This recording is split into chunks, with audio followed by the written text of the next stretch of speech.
A história começa com nosso protagonista sendo saudado por um ser supremo em um estranho lugar etéreo. Ela lhe diz que ele foi convocado para Midgard através de um feitiço de invocação de outro mundo e se apresenta como Lady Nolan. Então, quase imediatamente, ela se desculpa, explicando que ele foi acidentalmente pego em um ritual de invocação destinado a outra pessoa. O protagonista, confuso, aponta a contradição. Ela acabou de lhe dar as boas-vindas, mas diz que sua presença aqui é um erro. Nolan elabora, explicando que o sistema de invocação de outro mundo seleciona aleatoriamente indivíduos de incontáveis mundos. Ele estava excluído da lista de alvos potenciais, mas, de alguma forma, o sistema o escolheu mesmo assim. Essa revelação deixa o protagonista atordoado, e Nolan esclarece ainda mais que o próprio feitiço de invocação é inerentemente perigoso. As leis da Terra e de Midgard diferem tão drasticamente que o ato de invocação corre o risco de desestabilizar completamente Midgard. Esse perigo levou à proibição do feitiço, mas uma nação imprudente ainda assim o realizou. Nolan percebeu a ativação do feitiço e interveio para minimizar os danos, mas não conseguiu detê-lo completamente. Ela conseguiu trazê-lo para seu domínio por enquanto. O protagonista pergunta se os outros invocados pelo feitiço estão no mesmo lugar, mas Nolan balança a cabeça, explicando que eles eram os alvos corretos e foram enviados para o Santo Império de Sidônia, onde o feitiço se originou. Ele percebe que sua invocação foi puramente acidental e pede que ela o envie de volta para seu mundo. Nolan admite, com pesar, que isso é impossível. Ela explica que ficou furiosa com os invocadores por sua imprudência, então ela consertou as coisas, garantindo que eles nunca mais pudessem usar o feitiço novamente. Sua explicação se torna excessivamente técnica, e o protagonista fica sobrecarregado, pedindo uma versão mais simples. Nolan lhe diz diretamente que tornou impossível para ele voltar à Terra e, mesmo que fosse possível, ele não tem mais um corpo esperando por ele lá. Então vemos que nosso protagonista é revelado como nada mais do que uma alma na forma de uma bola de pelos fofinha, deixando-o chocado com a falta de um corpo físico. Nolan se desculpa, explicando que o retorno do feitiço de invocação causou isso, já que ele não deveria ser um alvo. Frustrado, ele diz a ela que um pedido de desculpas não consertará seu problema e exige saber o que acontecerá com ele agora. Nolan o incentiva a desistir de sua antiga vida e começar de novo como um residente de Midgard. Ele pergunta hesitantemente se isso significa que ele será enviado ao Império de Sidônia como os outros, e Nolan admite que poderia enviá-lo para lá. No entanto, ela adverte que o Império de Sidônia é um lugar difícil e perigoso, e, como um invocado acidental, seu tratamento lá provavelmente seria terrível. Isso o desanima, mas Nolan o tranquiliza, dizendo que se sente responsável por sua situação e pretende ajudá-lo. Ela revela seu plano de enviá-lo para uma nação diferente, onde ele possa ter uma chance melhor, e promete lhe dar sua bênção como compensação. Confuso com suas palavras, ele escuta enquanto ela explica que essa situação se assemelha ao enredo de videogames e animes no Japão. Ser enviado para um mundo de fantasia vem com oportunidades de aventura. Ela afirma entusiasmada que será emocionante para ele, embora ele não sinta nada além de ansiedade. Ignorando suas dúvidas, Nolan pede que ele tente abrir sua janela de status, e, para sua surpresa, ela aparece quando ele pensa nisso. A janela mostra que ele agora tem 17 anos, apesar de ter sido um assalariado de 40 anos em sua vida anterior. Ele não tem uma profissão listada, então Nolan explica que, neste mundo, o conceito de assalariado não existe. Em vez disso, há profissões de combate, como espadachim, mago, cavaleiro, ladrão e caçador, bem como profissões de produção, como herbalista, alquimista, ferreiro e carpinteiro. Como lutar não o interessa, ele expressa seu desejo por uma profissão de produção. Nolan concorda e lhe concede uma habilidade adequada para o trabalho de produção, junto com algumas outras habilidades iniciais úteis para ajudá-lo em sua nova vida. Ela o aconselha que, utilizando suas habilidades por meio da prática e do esforço, ele acabará desbloqueando um título de trabalho formal. Com isso, ela o envia para o continente de Asber para começar sua jornada. O protagonista então é teletransportado para um local sereno, próximo a um lago, onde ele vislumbra seu reflexo e pensa que está bem atraente em sua nova forma. Verificando os itens que Nolan lhe deu, ele encontra um pouco de comida, dinheiro e uma faca. Ao abrir sua janela de status, ele percebe que pode ser problemático se as pessoas descobrirem que ele tem a bênção de Nolan. Esse pensamento o faz descobrir que pode ocultar suas habilidades. Então ele esconde tanto sua bênção quanto sua habilidade de caixa de itens. Enquanto continua explorando suas habilidades, ele percebe que também possui várias habilidades mágicas. Como qualquer protagonista típico de Isekai, ele decide testá-las. Ele evita testar magia de fogo, temendo que possa incendiar a área acidentalmente. Em vez disso, ele começa com magia de terra, seguida por magia de vento e água. Ao observar os feitiços em ação, ele sente uma onda de empolgação, pensando consigo mesmo que este realmente é um mundo de fantasia. Determinado a aprender mais, ele parte em busca de uma vila. Enquanto caminha, ele tropeça em um pedaço de madeira e usa sua habilidade de avaliação para identificá-lo como madeira de Trent, um material de alta qualidade que vem de um monstro árvore e pode ser usado para fabricar cajados, itens mágicos e hastes de lança. Empolgado com a descoberta, ele usa sua habilidade de ferreiro para moldar a madeira em uma lança resistente. Observando os ricos recursos da área, ele especula que as plantas também possam ser únicas. Depois de procurar mais, ele descobre que a região está repleta de ervas úteis e começa a coletar o máximo possível. No entanto, ele percebe que nem tudo cabe em sua bolsa. Então ele armazena o excesso em sua caixa de itens, que convenientemente tem armazenamento ilimitado. De repente, uma garota corre em sua direção em pânico e se esconde atrás dele. Ele vê que ela está sendo perseguida por um coelho feroz e gigantesco. Ele rapidamente percebe o quão anormalmente grande o coelho é e pega sua lança para defendê-la. Mas a garota o alerta de que o coelho é carnívoro, o que o deixa ainda mais nervoso. Quando a criatura salta sobre ele, ele consegue acertá-la com sua lança, matando-a instantaneamente. Ele fica em choque, surpreso por ter sido capaz de derrotar uma fera tão perigosa. Mas essa vitória lhe concede um título de guerreiro, mesmo que ele não o queira. A garota agradece por salvá-la e ele pergunta de onde ela é. Ela explica que é da Vila Borde e que havia se perdido na floresta enquanto coletava ervas medicinais. Ele pergunta se pode acompanhá-la de volta à vila, e ela aceita com alegria. A cena então muda para o Santo Império de Sidônia, onde os 3 humanos invocados se encontram confusos com sua situação. Uma mulher encapuzada se aproxima deles, dando-lhes boas-vindas a um novo mundo. Ela explica que foram convocados para usar seus poderes como heróis para salvar este reino. No entanto, sua explicação enigmática apenas aprofunda sua confusão. Ela então se apresenta como Elizabeth, a primeira imperatriz do Santo Império de Sidônia, e revela seu rosto. Sua expressão exala a aura de alguém que poderia sugar sua alma em um beco escuro. Então, vemos que, entre os 3, uma garota chamada Annie de repente ganha uma habilidade única chamada Revelação de Lady Nolan. Essa habilidade lhe concede uma visão divina, instruindo-a a confiar em seus instintos, pois eles a guiarão para as decisões corretas. Seguindo seus instintos, a Annie decide não confiar em Elizabeth, porque tudo em sua aparência grita perigo. De volta à Vila Borde, os pais de Molly agradecem calorosamente a Tommy por salvar sua filha. Seu pai se apresenta como Banga, um caçador, e sua mãe como Marta. Tommy pergunta se tudo bem ele ficar na vila por um tempo, e eles concordam com alegria, mencionando que sua vila é abundante em ervas e até tem uma veia de minério nas proximidades, o que anima Tommy. Banga então apresenta Boban, que está próximo e é o ferreiro da vila. Takumi agradece aos aldeões por deixá-lo ficar, mas eles informam que não há estalagem na vila. Em vez disso, eles se oferecem para construir uma casa para ele, o que o deixa genuinamente feliz. Eles mostram a ele um terreno onde sua casa será construída, e Boban reúne os aldeões para ajudar na construção. Tommy decide ajudar também, usando sua magia terrestre para nivelar o solo. Os aldeões ficam impressionados com sua habilidade mágica, mas o esforço drena uma quantidade significativa de sua mana. Banga aconselha-o a conservar sua energia e deixar o resto do trabalho para eles. Mais tarde, a casa de Takumi é concluída, e ele usa suas habilidades de carpintaria e ferraria para criar alguns móveis básicos para torná-la habitável. Sentindo-se estabelecido, ele verifica sua janela de status e se pergunta se é possível mudar seu trabalho de guerreiro. Para sua surpresa, uma opção para trocar de trabalho aparece. Então ele escolhe animadamente alquimista e ferreiro como seus trabalhos principais e mergulha no trabalho. Junto com Boban, ele coleta minérios de ferro, prata e cobre. Ele até descobre um raro material infundido com mana chamado minério de ferro mágico.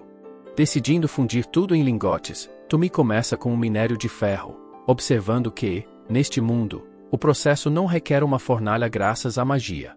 Usando uma combinação de sua alquimia e magia terrestre, ele transforma com sucesso o minério bruto em lingotes, mas o processo consome uma enorme quantidade de mana. Ainda assim, ele se esforça para continuar, determinado a criar o máximo possível de materiais. Mais tarde, Molly lhe traz o jantar, apenas para encontrar Tumi desmaiado de exaustão. Quando ele recupera a consciência, explica que se esforçou demais e drenou completamente sua mana.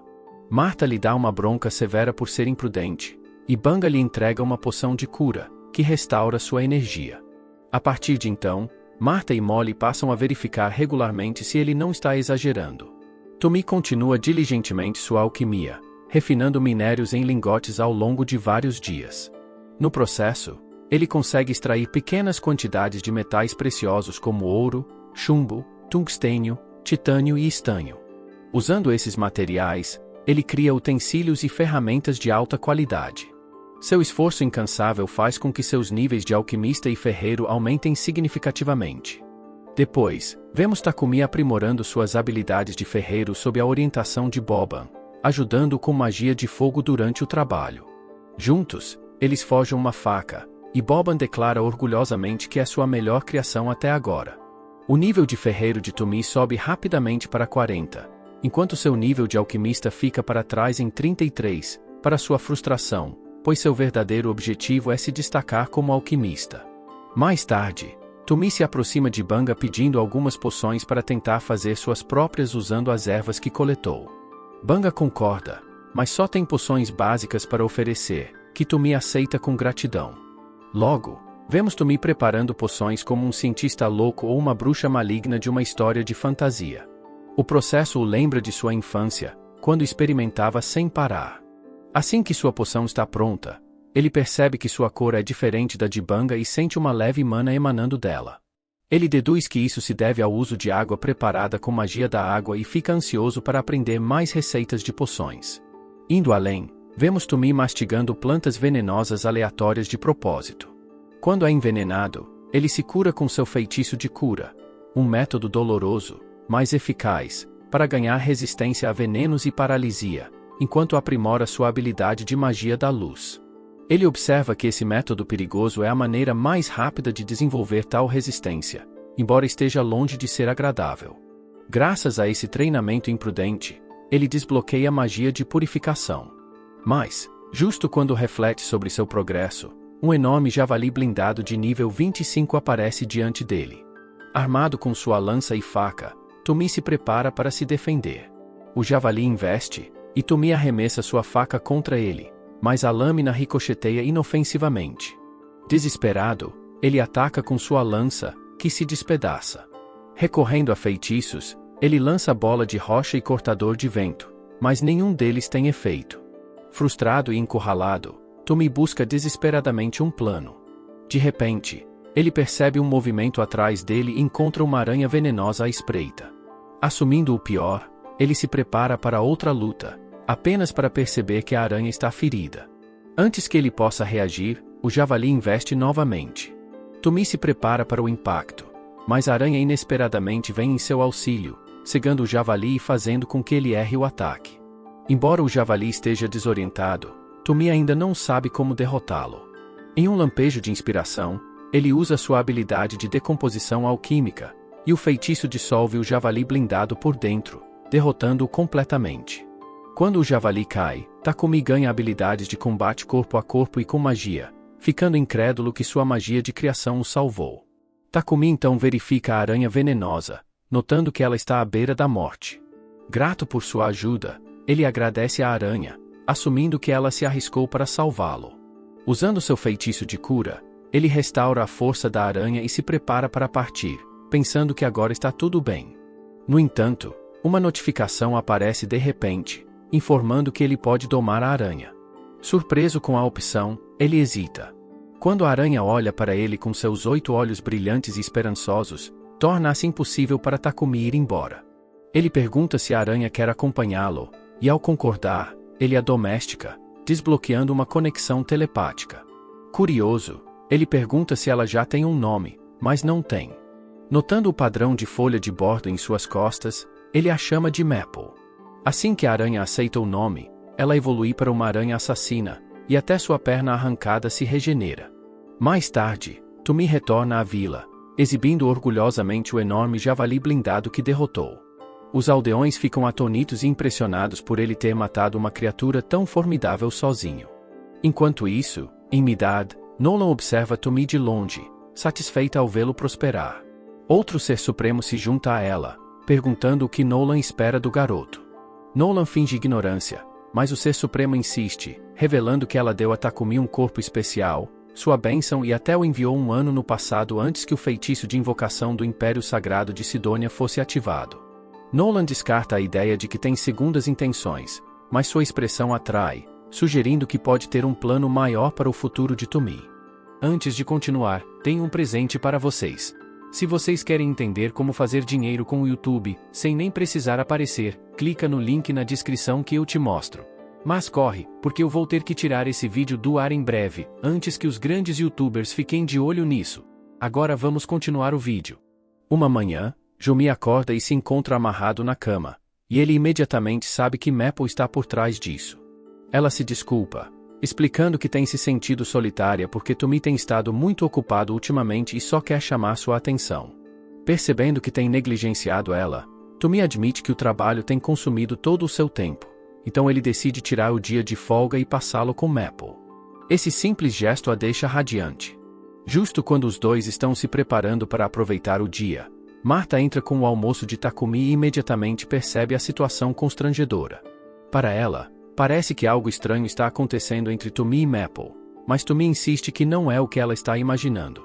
Marta aceita sua explicação sem questionar, mas não pode deixar de notar os fios de seda que Maple produziu. Intrigada, ela tem a ideia de colher o máximo de seda possível de Maple, vendo isso como uma oportunidade de ouro. Mais tarde naquele dia, Marta exibe com orgulho uma camisa que fez com a seda da aranha, e as mulheres da vila ficam enlouquecidas com a textura e a qualidade. Tumi, surpreso com o entusiasmo delas, descobre que a seda de aranha é considerada um item de luxo raro, geralmente acessível apenas para nobres. Marta, percebendo uma oportunidade lucrativa, pergunta a Maple se ela pode produzir mais tecido. Maple concorda e prontamente começa a soltar mais seda, mas o processo consome muito tempo. Isso significa que ela não terá mais tempo para brincar com Tumi. Embora Tumi fique um pouco desapontado, já que estava ansioso para passar o dia com ela, ele sabe que tem outras responsabilidades para lidar, então não se sente totalmente incomodado. Faz cerca de um mês desde que Tumi chegou à vila, e ele está começando a planejar seus próximos passos. Ele pretende ir para a cidade para avançar seus estudos em alquimia, mas a ideia de dizer adeus aos aldeões com quem criou laços o deixa hesitante. Enquanto isso, Tumi decide visitar Ban na forja para continuar praticando a ferraria. Juntos, eles conseguem fabricar uma couraça que se ajusta perfeitamente a Tumi, além de um par de botas resistentes de biqueira de aço. Ban, orgulhoso do trabalho deles, aponta que as botas são ótimas para chutar coisas em caso de necessidade, mas Tumi, sempre pacifista, lembra a Ban que não tem intenção de lutar, pois está comprometido a se tornar um alquimista. Nesse momento, Banga aparece, satisfeito ao ver que a armadura de Tumi está finalmente completa. Embora haja um tom de tristeza em sua voz, ele sabe que Tumi não pode ficar na vila para sempre. Se ele quiser expandir seus negócios de produção, ir para a cidade é o próximo passo lógico, pois lá ele poderá vender mais de seus produtos, ter acesso a um suprimento confiável de materiais e realmente prosperar. Banga então menciona que um comerciante de Bolton passará pela vila em alguns dias e que já arranjou para que Tumi pegue carona com ele. Embora estejam tristes por vê-lo partir, eles entendem que isso é o melhor e o encorajam a começar a se preparar para a jornada. Grato pelo apoio deles, Tumi os agradece e segue para sua casa para começar a fazer as malas. No caminho, ele encontra Marta, que está carregando um balde de carne. Ele, curioso, pergunta o que ela está fazendo, e Marta explica que está indo descartar as vísceras de um coelho com chifres que Banga caçou. Aparentemente, as vísceras são a parte mais deliciosa do coelho, mas também são complicadas de processar com segurança. Sem o equipamento adequado para remover doenças e parasitas, eles não têm escolha a não ser jogar a carne fora. Tumi, no entanto, tem uma ideia melhor. Ele se abaixa e usa sua magia de purificação para limpar a carne, tornando-a segura para consumo. Marta fica grata, mas também visivelmente chocada com o que acabou de testemunhar. Ela aponta que a magia da luz é incrivelmente rara nesse mundo e, se as pessoas descobrissem que Tumi pode usá-la, isso provavelmente atrairia muita atenção indesejada. Ela o aconselha a manter essa habilidade em segredo quando sair da vila. Reconhecendo o aviso dela, Tumi promete ser cauteloso. Mas, enquanto ainda está ali, ele planeja usar cada pedacinho de seu poder para melhorar a vida dos aldeões. Nos próximos dias, ele se dedica ao trabalho. Usando magia da terra, ele constrói uma muralha robusta de tijolos para reforçar as defesas da vila. Para conveniência, ele constrói uma bomba de água e até adiciona algumas outras comodidades para facilitar a vida.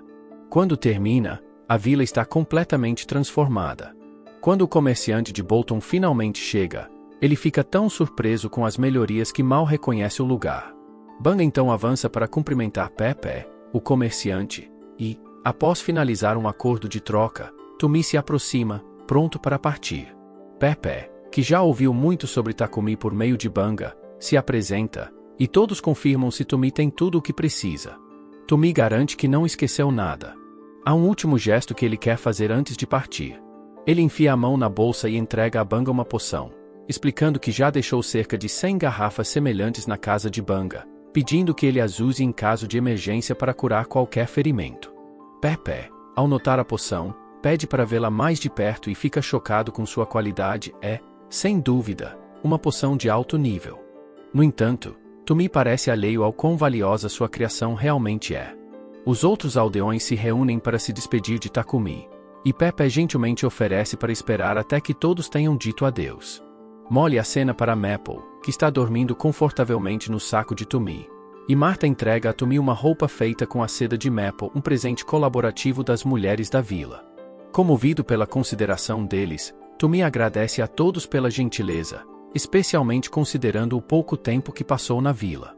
Ele então entra na carruagem, e os aldeões lhe dão uma despedida calorosa, garantindo que ele sempre será bem-vindo ali. Enquanto a carruagem segue para Bolton, Pepe comenta o quanto os aldeões parecem se importar com Tumi. Até os outros na carruagem observam a despedida sincera, notando que Tumi era mais como família para os aldeões do que um hóspede. A sinceridade do adeus toca o coração de Helfi. Falando nisso, o homem loiro se apresenta como Helfi, enquanto o ruivo é Riel, e o homem de aparência sombria é Bogar. Eles explicam que fazem parte de Lion Fang, um grupo de aventureiros de rank C que atualmente serve como guarda-costas de Pepe. No entanto, admitem que não há muito para fazer nessa região pacífica, tornando a missão mais uma viagem rotineira do que uma jornada perigosa. Riel então percebe que Tumi está segurando sua bolsa com força e, curioso, pergunta se há algo precioso dentro. Tumi responde casualmente que sua aranha assassina de estimação, Maple, está dormindo ali. O grupo fica chocado ao saber que Tumi conseguiu domar uma aranha assassina, levando Riel a perguntar se pode vê-la. No entanto, sua expressão assustadora faz Maple dar uma cabeçada bem no meio do rosto dele. Tumi imediatamente começa a se desculpar pelo comportamento de Maple, mas os outros garantem que não há necessidade. Riel definitivamente mereceu. Helfi até brinca que Maple pode desenvolver medo de todos os humanos depois de conhecer Riel, mas isso claramente não acontece, já que Maple parece gostar de Bogar. Enquanto o grupo continua admirando Maple, Pepe chama Tumi para a frente da carruagem para discutir a poção que viu antes. Rin dispara flechas de seu arco com precisão, enquanto Bogar e Helfi esmagam goblins para todos os lados com seu machado de guerra. A luta termina rapidamente, e o grupo começa a dissecar os goblins para colher suas pedras mágicas. Maple observa o caos com interesse, claramente começando a simpatizar com Bogar, mas mantendo seu desprezo por Riel e sua indiferença em relação a Helfi. Após o confronto, todos voltam para a carruagem, e a jornada continua por mais 3 dias. Quando finalmente chegam a Bolton, os membros da Lion Fang vão direto para a Guilda dos Aventureiros para relatar o sucesso de sua missão de guarda-costas. Tumi os acompanha, pois precisa se registrar na guilda se planeja permanecer na cidade. Idealmente, ele teria se juntado à Guilda dos Alquimistas, mas como Bolton não tem uma, tornar-se aventureiro é sua única opção. O recepcionista, Hans, Explica a Takumi que o cartão da Guilda de Aventureiros pode servir como sua identificação. Contanto que ele complete pelo menos uma missão simples por mês, o cartão não expirará. Com esse conhecimento, Tumi prossegue com o registro como aventureiro e apresenta Maple como seu animal de estimação, finalizando toda a papelada. Com seu registro concluído, Tumi vai até a PX Trading Company para negociar um acordo para suas poções. Ele revela que tem cerca de 103 poções em estoque, cada uma de qualidade excepcionalmente alta. Peck fica impressionado e oferece 10 moedas de prata por poção de cura e de resistência e 50 moedas de prata por poção de mana. Tumi rapidamente calcula que esse acordo lhe renderia mais de 7 milhões de ienes em valor equivalente. Chocado com a quantia, ele sente que é dinheiro demais, mas Peck o tranquiliza, dizendo que isso é justo, acrescentando que Tumi poderia ganhar ainda mais se estabelecesse uma sólida reputação como produtor de poções. Peck, ciente dos planos de Tumi de se tornar um produtor na cidade, aconselha-o a encontrar uma casa com um ateliê tributado para maior eficiência. Takumi percebe que ainda nem havia pensado em moradia. Para ajudá-lo, Peck chama seu assistente, Thomas, e pede que ele mostre a Tumi uma propriedade adequada a um preço acessível. Quando Tumi finalmente vê a propriedade, ela parece mais uma grande mansão do que uma casa simples. Sentindo-se sobrecarregado, ele duvida que possa pagar por um lugar tão luxuoso. No entanto, Thomas garante que a mansão é surpreendentemente acessível e até assegura que está livre de fantasmas, eliminando quaisquer preocupações desnecessárias. Tumi então percebe o amplo ateliê anexado à mansão, tornando-a incrivelmente conveniente para seu trabalho. Percebendo os benefícios a longo prazo e sabendo que tem fundos suficientes do acordo das poções, Takumi decide aceitar. Depois de um momento de deliberação, ele diz a Thomas, com uma nova confiança, que ficará com a mansão. Thomas fica encantado ao ouvir a decisão de Takumi e garante que começará a papelada imediatamente, dizendo a Tumi que ele pode se mudar já no dia seguinte. Enquanto caminham pelas ruas da cidade, Tumi sente um fedor desagradável no ar. Notando o desconforto de Tumi, Thomas explica que o odor desagradável vem dos esgotos da cidade. Enquanto os ricos usam purificadores mágicos para limpar seus esgotos, os esgotos principais da cidade não têm esse luxo devido à raridade e ao alto custo dos purificadores mágicos, que geralmente são encontrados apenas em ruínas antigas ou masmorras. Ocasionalmente, sacerdotes são contratados para purificar manualmente os esgotos com magia, mas, na maior parte do tempo, eles permanecem imundos. No dia seguinte, Tumi e Maple se instalam em sua nova casa, e Tumi imediatamente começa a pensar em uma solução para o problema dos esgotos. Ele visita a PX Company para adquirir um pouco de quartzo e argila. Usando magia, ele molda os materiais e combina magia de fogo com magia espaço-tempo para assá-los de forma eficiente. O processo é exaustivo e, após esgotar suas reservas de mana, Tumi precisa beber algumas poções de mana para se recuperar. Apesar do esforço, seu trabalho vale a pena, pois ele consegue criar um vaso sanitário moderno. Pouco tempo depois, Takumi ouve um grito alto vindo da sala de estar. Correndo para investigar, ele encontra Peck completamente envolto na seda de Maple. Tumi fica perplexo e exige saber por que Maple fez isso. Maple inocentemente explica que pensou que Peck acharia divertido. Para seu crédito, a seda é tão confortável que colocou Peck para dormir, mas o súbito embrulho foi definitivamente alarmante. Tumi se desculpa profusamente pelo comportamento de Maple, mas Peck o tranquiliza, dizendo que está tudo bem, embora ter sido embrulhado do nada tenha lhe dado um belo susto. Peck pede para usar o banheiro de Tumi, pois precisa se recompor. Momentos depois, Peck sai do banheiro com os olhos arregalados, exigindo saber o que é aquela maravilha tecnológica lá dentro. Tumi casualmente explica que é um vaso sanitário que ele inventou. Ele o equipou com um dispositivo de purificação mágica que se limpa automaticamente após o uso. Essencialmente, assim que alguém o utiliza, o dispositivo emprega magia de purificação para decompor os resíduos em materiais inorgânicos, que são então eliminados. Peck fica maravilhado com a engenhosidade, mas rapidamente percebe que criar tal dispositivo exigiria alguém com uma rara aptidão para a magia da luz. Tumi imediatamente percebe que pode ter cometido um erro, lembrando-se do aviso rígido de Martha para não usar sua magia da luz abertamente. Preocupado com as possíveis consequências, ele implora a Peck para manter isso em segredo. Peck, compreendendo a gravidade da situação, promete não contar a ninguém. No entanto, ele é absolutamente insistente em uma coisa. Ele precisa desses vasos sanitários. Ele pede ousadamente que Tumi faça uma centena deles. Tumi hesita, sabendo o quanto de esforço foi necessário para fabricar apenas um. Mas com a insistência incansável de Peck, ele relutantemente concorda sob a condição de que Peck forneça as matérias-primas necessárias. Peck fica exultante e aceita o acordo, mas ressalta que não é razoável que Tumi lide com toda a carga de trabalho sozinho. Ele sugere que Tumi considere adquirir um escravo. A sugestão choca Tumi, que é totalmente contra a escravidão. Peck, no entanto, argumenta que, se Tumi quiser manter suas habilidades em segredo, ter um escravo vinculado ao sigilo é a opção mais segura. A magia da luz é um grande negócio, marcando alguém como escolhido por Deus, e a Igreja da Luz Divina não veria com bons olhos plebeus tendo acesso a métodos de purificação baratos por meio dos vasos sanitários de Tumi. A Igreja, que lucra fortemente monopolizando a magia de purificação, provavelmente tentaria forçar Tumi a se juntar a eles.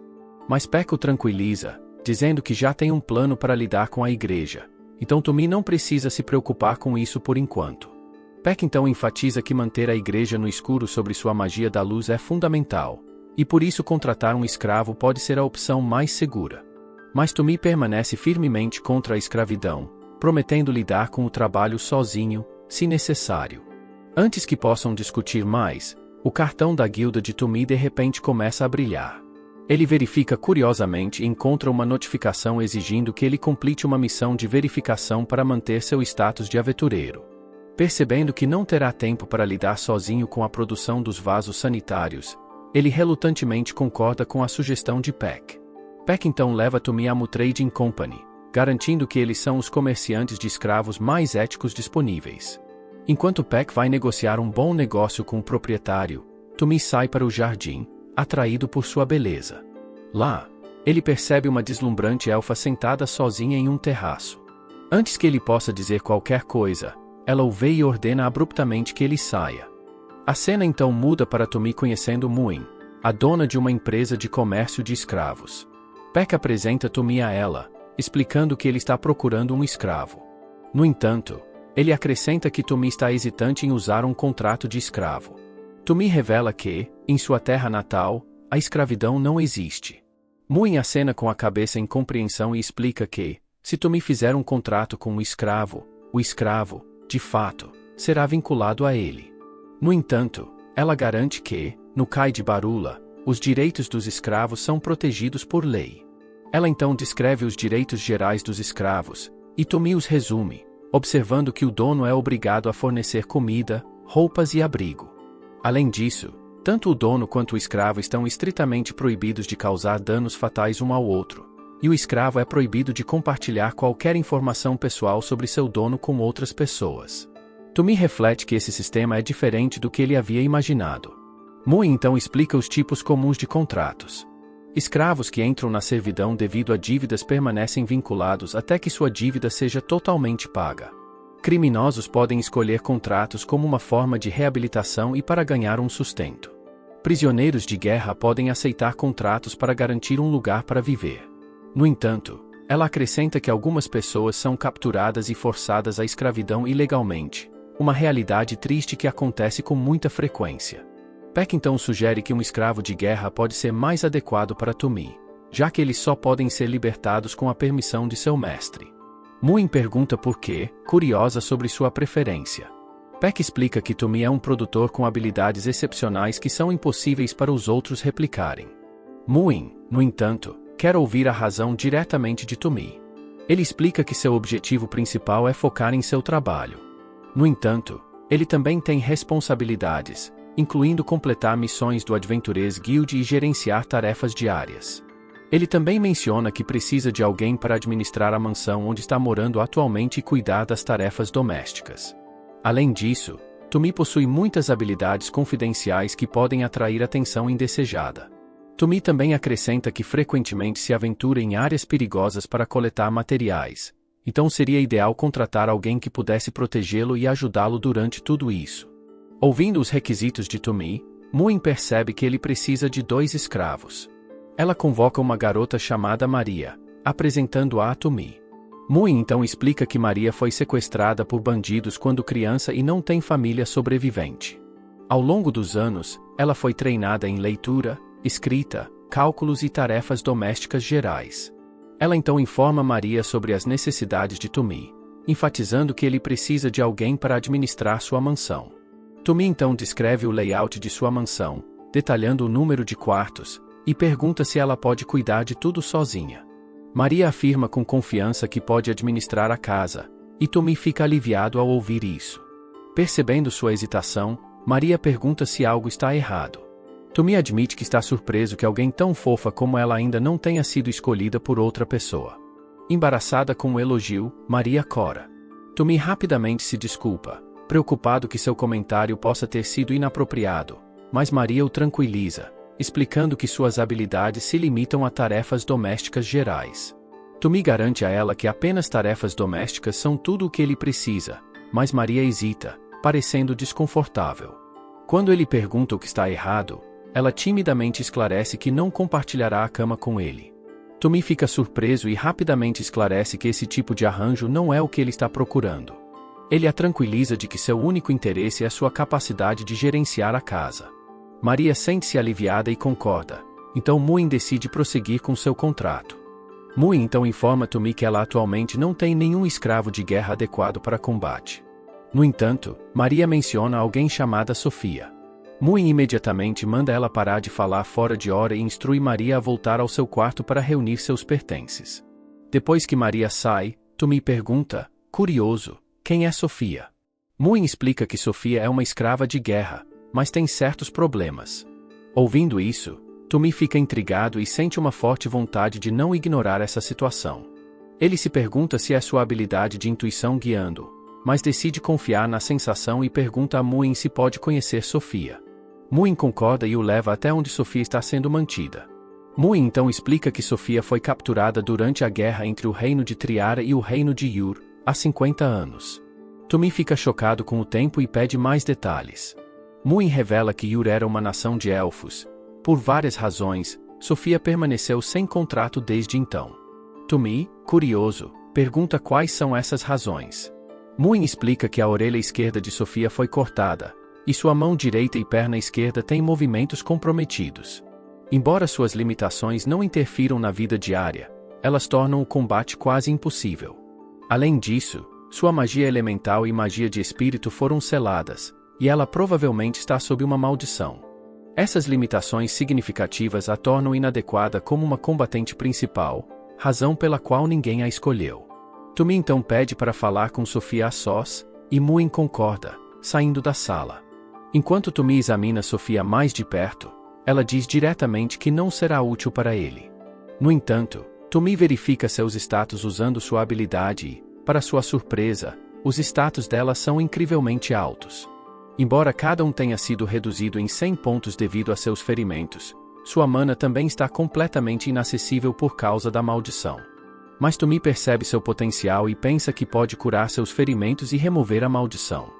Muin então retorna à sala e pergunta a Tumi o que ele pretende fazer. Sem hesitar, ele diz que quer formar um contrato com Sofia. Sofia, ainda duvidosa, lembra-o de que não pode lutar. Mas Tumi simplesmente responde que irá consertá-la. Muin está cética, questionando se Tumi realmente pode resolver os problemas que afligem Sofia há 5 décadas. Tumi afirma com confiança que pode, e Muin concorda em deixá-lo cuidar de Sofia. Sofia permanece incerta e pergunta se ele realmente a quer como sua escrava. Tumi pergunta se ela não quer que ele seja seu mestre, mas ela responde que os desejos de um escravo não importam. Com isso, Muin inicia o processo do contrato. Ela lança um feitiço, vinculando Tumi, Sofia e Maria a um contrato formal. Após o contrato ser selado, tanto Sofia quanto Maria expressam que farão o seu melhor para servir a Tumi. Tumi as agradece e as trata com respeito, mas Sofia rapidamente o lembra de que elas são apenas escravas e que ele não precisa ser tão educado. Muin, observando a interação, sorri e comenta que elas encontraram um bom mestre. Depois disso, Tumi chega em sua casa, onde Maple pula nele assim que ele abre a porta. Assustadas, Maria e Sofia se preparam para lutar contra a aranha assassina, mas Tumi rapidamente as impede, explicando que Maple é seu animal de estimação. Ele então apresenta Maple às duas e informa que Maria e Sofia vão morar com eles a partir de agora. Tumi então mostra os quartos para Maria e Sofia. Ambas ficam surpresas ao saber que terão seus próprios espaços separados. Hesitantes em aceitar tais acomodações, Tumi insiste, explicando que a mansão tem muitos quartos vazios e que é melhor colocá-los em uso. Ele também informa que a mansão tem um banho que elas podem usar a qualquer momento. Elas expressam gratidão, mas sugerem que ele vá ao banho primeiro. Tumi ainda não decidiu seu próprio horário de banho, então as encoraja a usá-lo livremente, garantindo que instalou um dispositivo para manter a água sempre limpa. Mais tarde, vemos Maria e Sofia relaxando no banho. Maria observa que ela nunca pensou que Mulan deixaria Sofia ir, já que ela havia se recusado a vendê-la para ninguém antes, não importa quanto dinheiro fosse oferecido. Maria acredita que isso significa que Tumi deve ter realmente reconhecido Tumi como um mestre digno e ela acha que ele também parece ser uma pessoa gentil. Sofia, no entanto, continua cética e aponta que, quando olhou o contrato, Mulan preparou, a maioria das entradas sobre Tumi estavam em branco. Ela acredita que ele pode estar escondendo algo, e se for o caso, deve haver circunstâncias especiais ou uma razão pela qual compartilhar essa informação possa causar problemas. Ela admite que não entende completamente o que ele está pensando. Quando saem do banho, descobrem que Tumi já preparou o jantar. Maria fica devastada, insistindo que esse era o trabalho dela.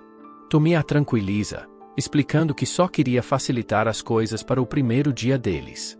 Ele promete que ela pode assumir o trabalho a partir de amanhã e Maria pergunta se pode pelo menos limpar depois do jantar, ao que ele concorda. Então vemos Sofia, surpresa ao ver Takumi convidando-os para comer na mesma mesa que ele. Quando ela pergunta sobre isso, ele explica que não quer que eles vivam separados só porque estão servindo a ele. Ele espera que eles comam com ele, pois isso o faria feliz, e eles concordam, mas com um pouco de hesitação. No dia seguinte, Tumi coleta seu pedido de pack, que o avisa para manuseá-lo com cuidado. Tumi o tranquiliza dizendo que entende e segue seu caminho. A caminho de volta para Kumi, ele vê uma igreja e decide visitá-la, e dentro ele encontra uma estátua de Lady Nolan fazendo uma oração. Ele agradece a ela por suas bênçãos e menciona que ouviu que o Império Sagrado de Sidonia controla a religião deste país. Então curiosamente pergunta por que ela estava falando mal de Sidonia mais cedo. Para seu choque, Lady Nolan aparece de repente diante dele. Tumi se assusta e pergunta como isso é possível. Ela explica que sua oração a alcançou, o que permitiu que ela o chamasse para sua presença brevemente. Lady Na então responde à sua pergunta, revelando que ela não tem conexão com Sidonia ou sua Igreja da Luz Divina. Ela explica que há duas religiões principais neste mundo: a Igreja da Criação, que sempre a adorou, e a Igreja da Luz Divina, que foi criada mais tarde. O Deus da segunda não existe de fato, mas o Império Sagrado de Sidônia usou táticas agressivas para espalhar rapidamente sua influência, opondo-se à Igreja da Criação. Então, Lady Nolan optou por não intervir, considerando um conflito humano fútil. Tumi então percebe que essa falta de interferência permitiu que Sidônia ativasse seu feitiço de invocação, trazendo alguém como ele para este mundo. Lady Millen pede desculpas novamente, reconhecendo as consequências não intencionais de sua inação. Ela então oferece um aviso sobre sua bênção. Enquanto partes dela são permanentes, outras são temporárias. À medida que Tumi cresce, os aspectos da bênção que o ajudaram a crescer rapidamente e a conhecer pessoas gentis vão desaparecer. Ela simplifica dizendo que seu tutorial para iniciantes está quase no fim. Logo, ele enfrentará desafios mais significativos, incluindo barreiras em seu crescimento e encontrando indivíduos com más intenções. Tumi reflete sobre suas palavras, percebendo que muitas das pessoas gentis que conheceu até agora foram provavelmente resultado da bênção, aceitando que precisará depender mais de si mesmo daqui para frente. Ele agradece a Lady Nolan pela última vez e sai da igreja. A história então avança um ano no futuro, mostrando o rei de Sidônia perguntando sobre o progresso dos heróis invocados. Ele é informado de que estão atualmente treinando com os cavaleiros. O rei expressa a esperança de que esses heróis se tornem ativos valiosos, reconhecendo a dificuldade de invocá-los para este mundo. O ministro observa que os heróis inicialmente estavam relutantes em ajudar, mas graças à persuasão de Elizabeth, eles se tornaram mais cooperativos. A cena então se desloca para Akira e Yamato lutando entre os cavaleiros. Os cavaleiros zombam de seu desempenho ruim, destacando o quanto ainda precisam melhorar. Yamato então lembra de uma memória humilhante de seu passado, quando foi derrotado por um calouro durante uma luta de judô e ridicularizado por todos. Motivado por essa memória, ele treina com renovada determinação, ganhando o respeito relutante dos cavaleiros por sua persistência. Enquanto isso, os cavaleiros pedem a Aoni para participar, mas ela se recusa, dizendo que não está interessada em violência. Ela então tenta sair, mas Elizabeth a intercepta, insistindo que não se trata de violência, mas de algo essencial para salvar o mundo. Então Aura entra dramaticamente, interpretando o papel do herói protetor, e garante a Aoni que ela não precisa se preocupar porque ele a protegerá. Anne, pouco impressionada, ignora sua bravata e pensa consigo mesma que Elizabeth é perigosa. A história então retorna ao presente. Tumise, ele tropeça pela porta, caindo de cara no chão. Maria e Sofia correm para ajudá-lo, pegando seus pertences. Mas quando Sofia tenta pegar a bolsa que Tumi havia coletado de Peck, ele rapidamente a coloca em sua bolsa mágica. Sofia nota isso e fica suspeita, pensando que ele deve estar escondendo algo. Tumi então se desculpa e vai direto para sua oficina. Sofia o segue discretamente e, dentro, ela o observa imergir uma faca em um líquido estranho e ferir seu braço com ela. Então, ele imediatamente se cura usando magia. Ele então se prepara para repetir o processo, murmurando que Maria realmente estragou tudo mais cedo. Ela interpreta mal suas palavras, então se aproxima dele, mas cai sobre ele, acusando-o de planejar algo terrível para Maria. Takumi fica confuso, mas antes que ele possa explicar, Sofia desmaia de exaustão. Takumi percebe que ela está exausta e nota uma lesão em sua mão. Ele tenta curá-la, mas o processo consome muito mais mana do que o usual, provavelmente devido à maldição que a afeta. Então, depois de um grande esforço, ele consegue curá-la totalmente e, ao fazer isso, seu nível de magia de luz sobe. Depois, Tuni carrega Sofia para seu quarto e pergunta a Maria se as quedas de Sofia acontecem com frequência.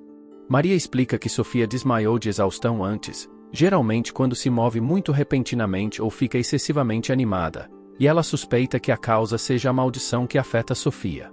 Determinado a ajudar, Tumi começa um processo de cura combinando seu feitiço de Dispel com Extra-Eal para tratar sua condição, e ele consegue regenerar a orelha de Sofia e completar o tratamento. Algum tempo depois, Sofia acorda, confusa sobre como chegou ao seu quarto. Então Maria pergunta se ela está se sentindo bem, e Sofia admite que se sente mais leve do que nunca. Mas então ela rapidamente se lembra de sua mal interpretação anterior. Então ela entra em pânico e pede para Maria fugir, afirmando que Takumi não é o homem que Maria pensa que ele é. Maria, no entanto, sorri e diz a Sofia que Takumi é ainda melhor do que ela imaginava. Sofia, confusa, exige saber o que Maria está falando. Então Maria lhe entrega um espelho, e Sofia olha para seu reflexo, chocada, porque sua orelha voltou ao normal. Ela também percebe que sua magia, que havia sido selada por anos, retornou. Então Maria explica que Takumi a curou. Mais tarde, Sofia encontra Tumi e lhe pergunta sobre o que aconteceu. Ele explica que mais cedo ele havia cortado e se curado para subir de nível sua magia de luz para poder curá-la adequadamente. Sofia então curiosamente pergunta o que ele quis dizer quando mencionou que Maria havia estragado tudo. Tuni esclarece que Maria havia jogado fora algumas ervas medicinais que ele havia coletado, pensando que eram lixo. Sofia, envergonhada por sua má interpretação, então pergunta por que ele foi a tal ponto para ajudá-la, especialmente porque isso foi perigoso para ele, e Tumi simplesmente responde que ele estava cumprindo sua promessa. Ouvindo isso, Sofia se emociona profundamente e começa a chorar. Ela então se ajoelha diante dele e jura lealdade eterna, prometendo servi-lo com devoção inabalável. No dia seguinte, encontramos Tumi em uma biblioteca silenciosa, folheando livros empoeirados de alquimia para se aprofundar na magia deste mundo. Para sua frustração, a maioria dos textos mal arranha a superfície da alquimia, deixando-o perplexo sobre o motivo de uma disciplina tão simples ter desaparecido na obscuridade.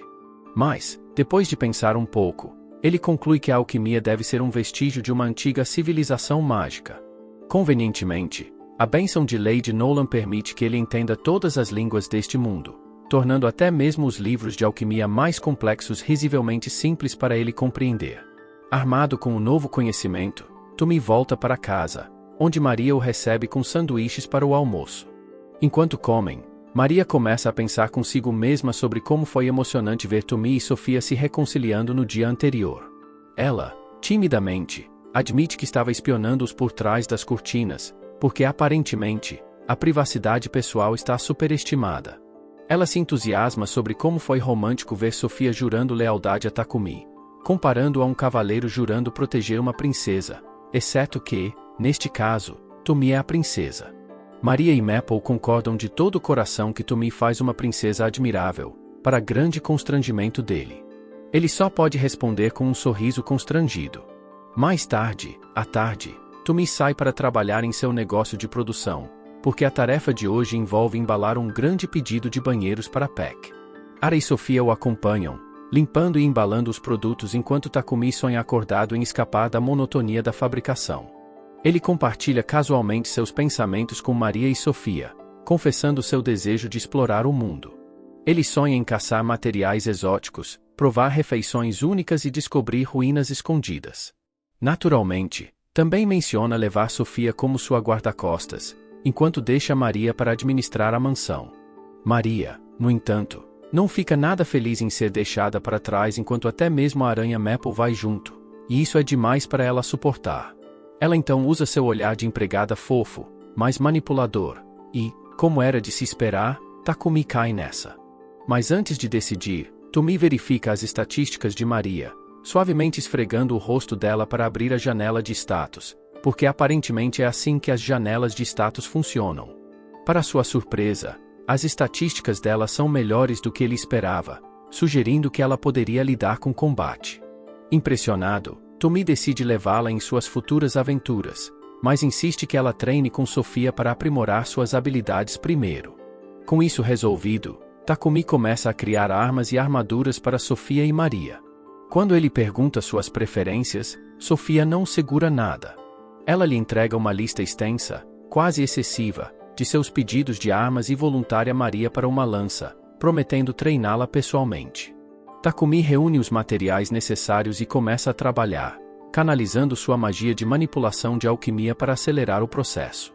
Enquanto isso, Sofia coloca Maria à prova, e Maria logo descobre que ser uma empregada de batalha envolve muito mais suor e significativamente menos festas de chá.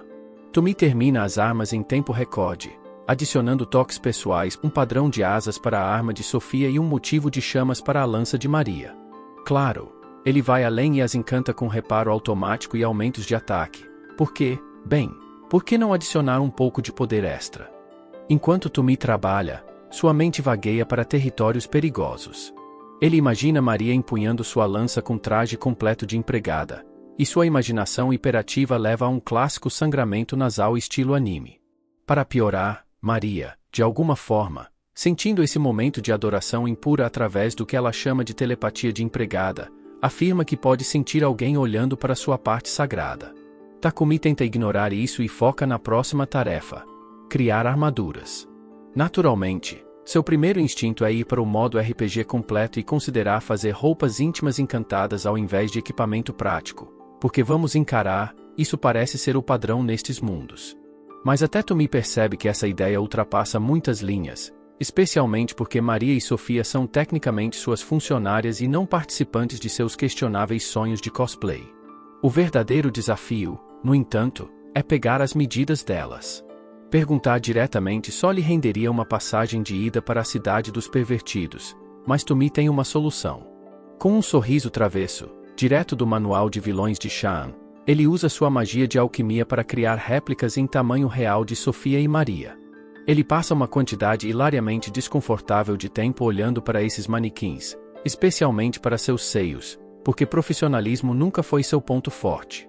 Vamos apenas dizer que a imaginação de Takumi corre solta enquanto ele se delicia na fantasia de ser o mestre de suas duas servas. Após vários dias de trabalho, Takumi finalmente termina as armaduras, que não se parecem em nada com o que você esperaria. Sofia recebe uma simples peitoral, e a armadura de Maria é basicamente uma fantasia de empregada vermelha que pertence a um jogo de fantasia. Surpreendentemente, ambas as garotas ficam empolgadas com o design, mas Sofia pausa para se perguntar como Takumi conseguiu combinar tão perfeitamente os tamanhos delas sem pegar medidas. Tommy naturalmente mantém isso em segredo, porque ele não pode exatamente confessar seus métodos pervertidos. Com isso resolvido, o trio se dirige para a guilda de aventureiros, para que Sofia e Maria possam ser registradas e obter licenças de viagem para aventurar-se fora da cidade. Depois que as meninas recebem suas cartas de guilda, Takumi registra os três como um novo grupo e se prepara para aceitar sua primeira missão juntos. Justo quando ele está prestes a escolher um grupo de aventureiros bêbados se aproxima. O líder deles é um valentão obeso com um ego enorme.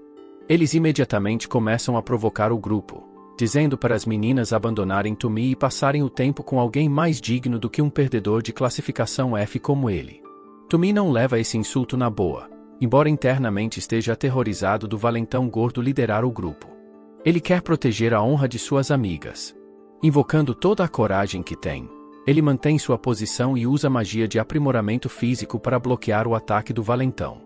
No entanto, quando o soco do valentão o atinge, seu próprio braço quebra com o impacto, deixando Tumi ileso. Justo quando as coisas estão prestes a escalar ainda mais, o mestre da guilda chega para parar a confusão. No entanto, ao ver o valentão ferido, o mestre da guilda imediatamente culpa Tumi pelo incidente, completamente sem saber que o valentão se feriu tentando atacar Tumi. Enquanto o mestre da guilda repreende Takumi, Sofia e Maria, o recepcionista Hans intervém, explicando que o idiota de cabelo branco não iniciou a luta e estava apenas se defendendo. Quando Roland se dirige ao mestre da guilda pelo seu título, a mandíbula de Tumi quase bate no chão. Ele fica chocado ao saber que o homem careca, com aparência de pássaro raivoso, é na verdade o mestre da guilda. Hans o apresenta formalmente como Barak. Ignorando a apresentação, Barak ordena severamente que Hans cure o braço quebrado do Tug. Depois, Barak pede para Tumi e as garotas segui-lo para o que parece ser uma sala de interrogatório. O mestre da guilda exige saber qual é o problema de Tumi. Inicialmente hesitante em revelar suas habilidades, Tumi é forçado a explicar quando Hans menciona detectar vestígios de magia na cena da luta. Ao ouvir isso, Tumi percebe o quão aguçados os sentidos de Hans devem ser. Embora admita ter usado magia, Tumi esclarece que não lançou feitiços nos bandidos de antes. Em vez disso, ele explica que cobriu seu corpo com carvão de sua caixa de itens. Hans duvida dele, mas se convence quando Tumi acrescenta que sintetizou o carvão em diamante, reconhecendo isso como alquimia. Hans lembra que Tumi inicialmente queria se juntar à guilda dos alquimistas quando se conheceram. Ignorando a conversa sobre magia, Barak muda o foco para as mulheres no grupo de Tumi. Quando Sofia e Maria confirmam que são suas companheiras, Hans sugere promover Tumi para o rank D para evitar mais assédio por parte dos fracos. Barak concorda, observando que isso pode evitar mais escaramuças como a anterior. No entanto, como Sofia e Maria acabaram de se juntar à guilda naquele dia, Hans propôs atribuir-lhes algumas missões iniciais para ajudá-las a subir de rank rapidamente. Percebendo que subir de rank as tornaria melhores protetoras para seu mestre, as garotas aceitam com entusiasmo. Mais tarde naquele dia, o trio segue para a floresta para realizar suas missões. Eles foram encarregados de 3 tarefas: exterminar goblins, lidar com kobolds e coletar ervas. Enquanto avançam pela floresta, Maple sinaliza para Tumi sobre goblins escondidos nos arbustos. Tumi alerta as garotas e Sofia avança rapidamente, atacando os goblins. 2 goblins saem correndo, mas Maple prende suas pernas com suas teias, permitindo que Tumi e Maria os derrubem com ataques bem colocados. Conforme avançam, Tumi fica cada vez mais inquieto com a grande quantidade de kobolds e goblins que continuam encontrando. Não importa quantos eles matam, mais parecem aparecer. Sofia especula que provavelmente há um acampamento próximo, possivelmente com um general liderando os monstros. A simples menção de um general goblin faz Tumi sentir que sua bexiga pode trair ele. Sofia não ajuda, mencionando casualmente que normalmente são necessárias 5 equipes de aventureiros de rank A para destruir um acampamento com um general. A ideia parece impossível para Tumi, mas Sofia está confiante de que podem dar conta se combinarem suas habilidades mágicas únicas para um ataque surpresa. Embora seu plano pareça promissor, Tumi grita internamente, desejando estar em qualquer outro lugar. Para piorar, Maple anuncia de repente que está prestes a evoluir. Apavorado, Tumi imediatamente abre um portal de emergência para sua dimensão particular e rapidamente envia Maple para lá para evitar surpresas. Continuando, eles finalmente localizam o acampamento dos monstros. Sofia estima que há cerca de 300 a 400 inimigos. Apenas o número já faz as pernas de Tommy tremerem, enquanto ele reconsidera ansiosamente suas opções. Com a localização do inimigo confirmada, Sofia, Maria e Tommy levantam seus punhos bem fechados, ativando os anéis mágicos que Tommy lhes deu antes para um ataque coordenado. A poderosa magia do vento de Sofia, o massivo barragem de rochas de Maria e a tempestade de fogo abrasadora de Tommy se combinam em um ataque devastador, causando estragos no acampamento dos monstros e dizimando suas forças. Por um breve momento brilhante, o covarde Tommy acredita que venceram, mas sua felicidade se despedaça quando um enorme general Goblin e 2 cavaleiros emergem dos escombros. Sua aparência grotesca faz Tommy sentir um calafrio na espinha. Sofia então avança para atacar o general Goblin enquanto deixa os cavaleiros para Tommy e Maria. Mas, apesar de ser um covarde de coração, Tommy se defende e usa sua magia de fogo para destruir um dos Goblins. Após o grupo completar suas missões, eles retornam à guilda exaustos. Ver a Hall de Pedras Mágicas deixa Hans em choque. Ele não consegue acreditar que conseguiram completar a missão em um único dia. Surpreso, Hans os leva para a Sala dos Fundos para conhecer o mestre da guilda. O mestre da guilda fica tão surpreso quanto Hans, se perguntando como conseguiram realizar tal feito tão rapidamente. Mas antes que possa questioná-los mais, Maple entra em sua forma meio humana e dá um tapa na cabeça careca do mestre da guilda antes de se apresentar. Tommy e Sofia ficam chocados com sua nova forma, mas Maria fica empolgada e animada ao ouvir Maple falar pela primeira vez. Depois disso, Tommy é promovido para o rank E, enquanto Sofia e Maria são promovidas para o rank F. Mais tarde, Maria mostra a Tommy um design para novas roupas íntimas para ela e Sofia. Quando Tommy olha para o design inicial de Maria, ele se parece com roupas íntimas masculinas, e naturalmente, o pervertido não deixa isso passar. Então, ele faz um esboço de um design mais feminino para elas, e no momento em que Maria vê, suas bochechas ficam vermelhas furiosamente e ela gagueja, pedindo-lhe para fazê-las. Enquanto conversam, Maple informa a Tommy que Peck chegou. Peck desmaia ao ver a nova forma de Maple, mas quando se recupera, ele diz a Tommy que o Lord de Bolton o convocou para expressar sua gratidão pelo vaso sanitário que ele fez. Quando Tommy encontra o Lord, ele é agradecido repetidamente por suas contribuições para o saneamento da cidade. A gentileza do Lord surpreende Tommy, que começa a vê-lo como um líder bom e honrado. Mais tarde naquela noite, Maple entrega as roupas íntimas terminadas para as garotas.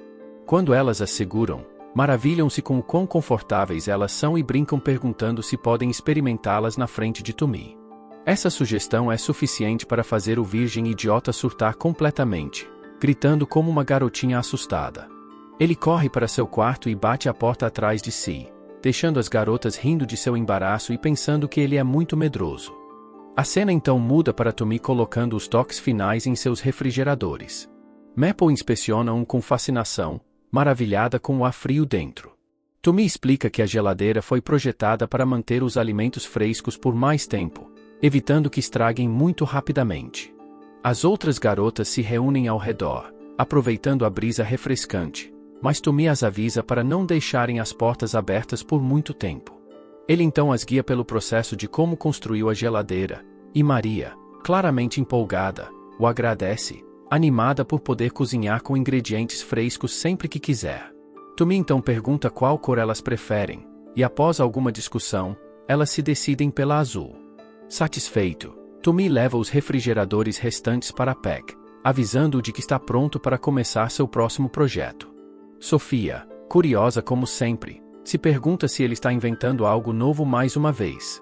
No entanto, Tommy lhe diz que, dessa vez, está pensando em atualizar seu equipamento. Após a recente luta contra o General Goblin, ele percebeu que o equipamento atual não será suficiente para as futuras jornadas.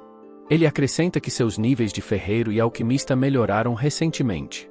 Então, ao invés de usar aço mágico, ele planeja trabalhar com adamantite e mitril. Isso surpreende Sofia, mas ela está ansiosa para ver o que ele pode criar. Depois disso, Tommy procura Hans para perguntar onde pode encontrar mitril e adamantite. Hans lhe informa que ambos são minérios extremamente raros e que não há ferreiros na cidade capazes de refiná-los adequadamente. Mesmo assim, ele oferece a Tommy uma lista de ferreiros habilidosos que moram na região. Ele também aponta que, Como Tumi é um alquimista, ele poderia sintetizar os minérios por conta própria. Tumi fica surpreso com essa sugestão, mas Hans explica que sintetizá-los seria incrivelmente demorado e consumiria uma quantidade enorme de mana. Ele então sugere uma abordagem mais prática: minerar os minérios diretamente de uma cidade chamada Oris, localizada ao noroeste do reino de Barula. No entanto, há um problema. As minas são restritas e apenas membros da guilda de ferreiros têm permissão para entrar. Felizmente, há uma possibilidade. Se Tumi aceitar uma missão para eliminar os monstros que ocasionalmente aparecem nas minas, ele terá acesso temporário. Isso significa que ele poderia minerar os minérios enquanto também cumpre a missão. Então Tumi acredita que, se fizer isso, estará matando 2 coelhos com uma cajadada só. O mestre da guilda então aparece de repente, informando a Tumi que Bolton está enfrentando uma escassez de madeira de trato. Ele explica que isso se deve ao fato de que a maioria dos aventureiros está priorizando a caça ao búfalo negro, que é comum nessa época do ano. Ele enfatiza que isso é um problema sério e aponta casualmente que a Floresta da Morte, onde a madeira de trato pode ser encontrada, fica no caminho de Oris. Tumi imediatamente percebe que o mestre da guilda está tentando envolvê-lo em uma tarefa de caça também. O mestre da guilda confirma essa suposição e ainda menciona que trazer toda aquela madeira de trato não será um problema para Tumi, já que ele tem magia de espaço-tempo. Tumi concorda em assumir a tarefa, já que também usa madeira de trato, mas o mestre da guilda não terminou ainda. Ele fala sobre um ferreiro que precisa viajar para Oris e precisa de escolta, empurrando mais uma missão para Tumi. Neste ponto, Tumi não consegue deixar de pensar que essa guilda é absurdamente exploradora. O mestre da guilda então tenta adoçar o acordo, oferecendo a Tumi uma promoção para o rank D se ele completar a missão. No entanto, Tumi é cético, revelando que nunca aceitou uma missão de escolta antes. Ele sugere que os leões dentes seriam mais adequados para o trabalho, mas o mestre da guilda lhe informa que eles já estão ocupados com outra missão. Aceitando seu destino, Tumi muda de assunto e pergunta quanto tempo levaria para a viagem até Oris. Hans explica que uma carruagem padrão levaria cerca de 7 dias, enquanto uma carruagem de cavalo monstro faria a viagem em 4. Entendendo a situação, Tumi pede uma carruagem de cavalo monstro, mas Hans o decepciona revelando que todas estão em uso no momento. Justamente então, Real entra na sala, dizendo que seu grupo é quem está usando as carruagens. Hans assume que o grupo de Real deve ter completado a missão, mas Real esclarece que não, ele está ali apenas para entregar um búfalo negro que caçaram pelo caminho. Ele avisa o mestre da guilda que as missões de escolta futuras serão perigosas devido ao aumento de espécies avançadas na floresta. No entanto, o mestre da guilda permanece impassível, comentando que riscos mais altos significam recompensas mais altas. Real balança a cabeça com a atitude fria do mestre da guilda e menciona que partirá amanhã de manhã para se reunir com seu grupo. Vendo uma oportunidade, Tumi oferece a Real um lugar para ficar em sua casa, dizendo até que ele pode usar o banho. Assim, Real concorda feliz, mas antes de se despedirem, Tumi menciona que tem alguns negócios para tratar. Fon se oferece para dar o endereço de sua casa a Real e diz que o encontrará mais tarde. No entanto, Real simplesmente dá de ombros e diz que vai seguir junto. Os dois então seguem para a empresa de Peck, onde Peck prontamente concorda em emprestar a Tumi uma carruagem de cavalo monstro para sua missão. Em troca, ele pede a Tumi para revender alguns dos minérios que ele minerar, o que Tumi aceita. Peck então se entusiasma, mostrando a geladeira que Tumi fez e praticamente implorando para que ele produza mais, completamente obcecado pela invenção. Enquanto isso, em casa de Tumi, Sofia está ficando ansiosa. Ela anda de um lado para o outro, preocupada que seu mestre ainda não tenha voltado para casa. Pensamentos passam por sua cabeça, perguntando se algo de ruim aconteceu com ele, e ela se arrepende profundamente de não ter acompanhado ele na excursão. Quando anoitece, Tumi e Real finalmente retornam à mansão, frustrados por não terem encontrado ferreiros habilidosos em trabalhar com Mithril. Tumi menciona que conseguiram visitar todos da lista, exceto um, pois sua loja estava fechada. Justamente então, eles encontram uma figura encapuzada bloqueando o caminho. Real imediatamente sente uma aura perigosa irradiando da figura e tenta instintivamente puxar Tumi para longe, mas antes que possam escapar, a figura se move para interceptá-los com um chute rápido na cabeça de Real. Para a surpresa deles, a pessoa se revela: é Sofia. Confundindo Real com um sequestrador, Ela se lança sobre ele com a intenção de matá-lo, mas Tumi rapidamente intervém para impedi-la. Após um momento tenso, ele explica a situação e Sofia imediatamente pede desculpas. Real ainda se sacode, mas agora tem um monte de perguntas sobre a vida de Tumi. Quando finalmente chegam à mansão, Real se surpreende com o número de garotas que moram na casa de Tumi. Ele as observa desconfiado e se pergunta que tipo de vida selvagem seu amigo está levando. Tumi explica casualmente que ele precisava de ajuda em casa, então comprou algumas escravas. Enquanto Real processa isso, sua atenção se volta para Maple, que agora evoluiu para uma Eraktian. Empolgado, ele pergunta se ela se lembra dele, apenas para Maple lhe lançar um olhar de ódio puro, esmagando completamente seu frágil coração. Real geme sobre como a vida é injusta, lamentando que Tumi esteja rodeado de mulheres bonitas enquanto ele é o único membro solteiro de seu grupo. Tumi, tentando consolá-lo, garante-lhe que nenhuma dessas garotas é sua namorada, o que dá a Real um impulso repentino de confiança, fazendo com que ele audaciosamente peça tanto para Maria quanto para Sofia um encontro. No entanto, elas o rejeitam imediatamente, afirmando que dedicaram suas vidas a Tumi. Tumi então simplesmente lhe diz para tomar um banho e, mais tarde, vemos Real pateticamente tomando banho com lágrimas nos olhos. Enquanto isso, Tumi e os outros se reúnem para uma reunião de estratégia. Sofia concorda com o plano de Tumi de derrubar alguns monstros de trato, mencionando que ela também está disposta a exterminar monstros na mina para coletar minérios. O grupo reafirma seu compromisso com a missão, prometendo fazer o melhor, e Tumi acena, dizendo que partirão em 3 dias. Com isso em mente, ele decide que precisa forjar equipamentos melhores para seu grupo antes de partirem. Na manhã seguinte, R deixa a mansão e, depois, Tumi examina a espada drenadora de maná que obteve do Imperador Goblin. Ele descobre que ela é feita de tungstênio carbureto, uma substância incrivelmente dura, e percebe que a arma é grande demais para ser prática para um humano. Decidindo reposicioná-la, ele tenta derretê-la, mas a espada resiste aos seus esforços. Depois de muito esforço, ele finalmente consegue forjar a enorme lâmina em 2 espadas humanizadas. Notando que a lâmina absorve o mana de um oponente para se tornar mais afiada e forte, ele decide dar uma para Sofia. 3 dias depois, Tumi e seu grupo se preparam para partir para Kos. Payak informa que o cliente para a missão de escolta já está dentro da carruagem. Apresentando-se a Kumi, ele conhece Gumball, o ferreiro, que os acompanhará. Com tudo pronto, eles partem em sua jornada. De volta à guilda, o mestre da guilda recebe notícias urgentes da guilda Horus de que a atividade dos monstros na floresta aumentou significativamente.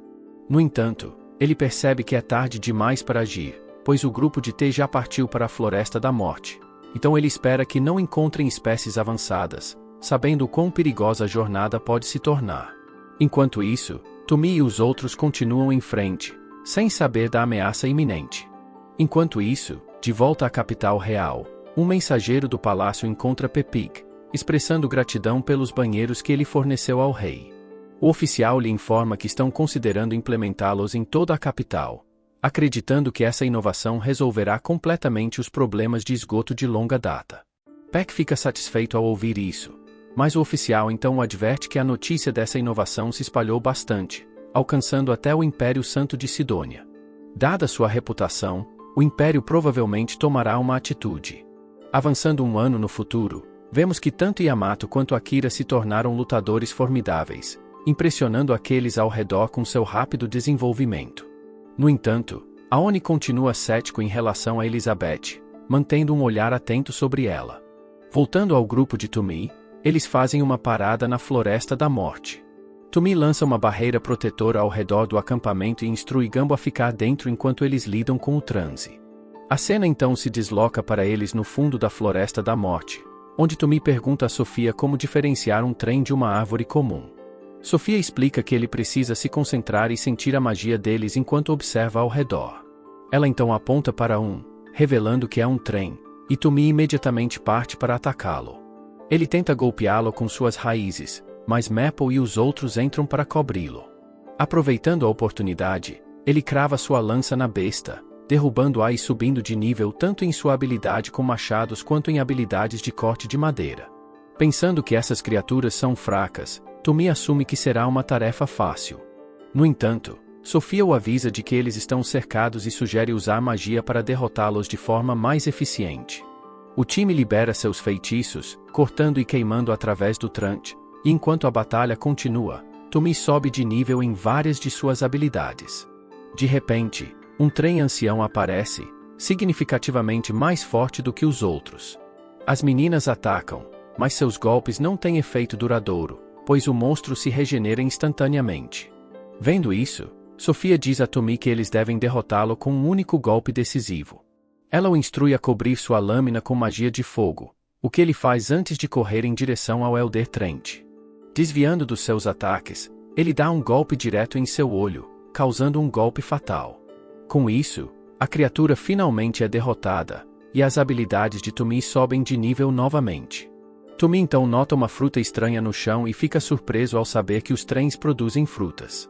Sofia as identifica como maçãs milagrosas, uma descoberta extremamente rara. Então, Tumi sugere que as levem para casa, e Maria XC anuncia seus planos de fazer uma torta de maçã. Mais tarde, o grupo chega a Oris e segue direto para a Guilda dos Aventureiros. Tumi decide aceitar uma missão para caçar toupeiras de ferro, a fim de ganhar acesso à mina. Logo depois, vemos o grupo minerando ao lado de Gambo. Tumi consegue desenterrar Seal, e Gambo o direciona para um local com minério de adamantite. Gambo fica impressionado com a sorte de Tumi, pois é raro encontrar materiais tão valiosos em uma primeira expedição de mineração. Nesse momento, uma toupeira de ferro aparece repentinamente do chão, e sem hesitação, Tumi a cega usando sua magia de luz, permitindo que Sofia a acabe rapidamente. Os outros ficam maravilhados com a facilidade com que ele derrubou a criatura, e Tumi explica que achou que a magia de luz funcionaria, pois as toupeiras de ferro prosperam na escuridão. Sofia ainda fica surpresa com o quão fácil foi, enquanto Maria fica chateada por não ter contribuído de maneira alguma. Com a missão concluída, eles mineram uma enorme quantidade de minério antes de retornar a Bolton. No dia seguinte, Tumi visita a loja de Gambo, ansioso para aprender o básico sobre a síntese e forjamento de ligas de mitil e adamantite. Gambo concorda em ensiná-lo e começa pedindo para Tumi forjar uma faca de mitil. Depois, Tumi aprimora a armadura dos GS usando os materiais de alta qualidade que obteve, garantindo que estejam mais bem preparados para futuras batalhas. A cena então se desloca para as meninas experimentando suas novas armaduras, sem palavras diante da quantidade de habilidades e encantamentos únicos que estão nelas. A armadura de Sofia está imbuída com os elementos do vento e da água, enquanto Maria carrega atributos de fogo e terra.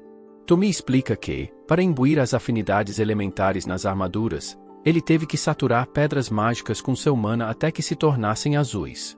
Curiosa, Maria pergunta a Tumi como ele aprimorou sua habilidade Thunderclap, e ele orgulhosamente revela que a encantou com agilidade aprimorada, tornando-o significativamente mais rápido.